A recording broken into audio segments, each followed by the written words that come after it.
As normalcy and peace gradually returns to rural communities in Borno, resettlement of internally displaced persons and reintegration of non-state actors for a productive life form the cardinal point of development in the post-insurgency recovery era.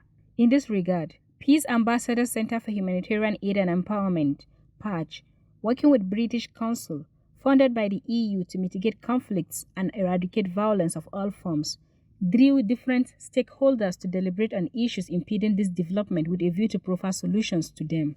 Data shared at the gathering shows that Borno's post-insurgency recovery is gaining momentum as 3,500 lower rigs and minors, as well as 80,000 ex-combatants, surrendered.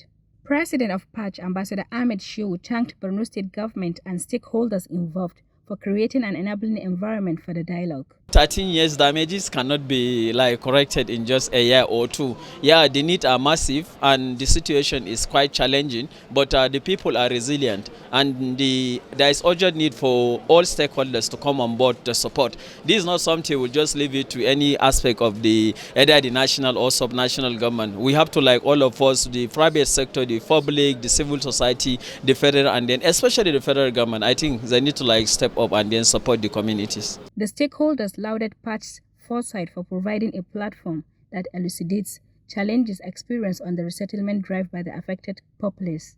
Now it's a point of call for us to bounce back better and forge on. They are sincere in their repentance. You can see them everywhere farming, working. And this is less than 1.5 years. The governor himself, from now and then, time and again, he stays with these people in the villages, sleeps with them, stays 2 to 3, 4 days there, as his SA of media said, creating an empty table at the government house. The 25-year development plan is being owned by the people. It's the aspirations and needs of people that have been generated through various means that have been articulated to develop the plan.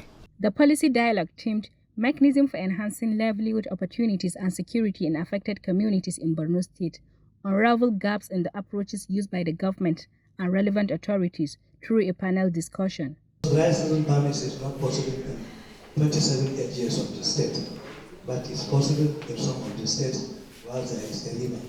There were paper presentations which analyzed the Borno model of Triple D and Triple R as a non-kinetic citizen-driven approach among other issues.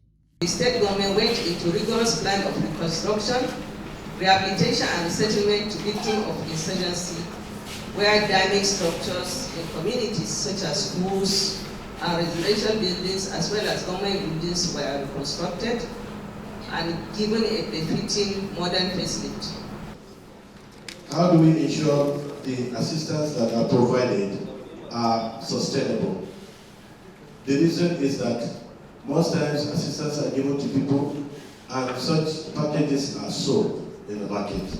A resolution was reached alongside the adoption of a communique to push for safe reintegration with need for training and retraining, sensitization exercise, economic support, responsible conduct among returnees without hostility, as well as the active involvement of citizens, government and philanthropists in security service delivery, community policing, and state policy on peace and security in the state.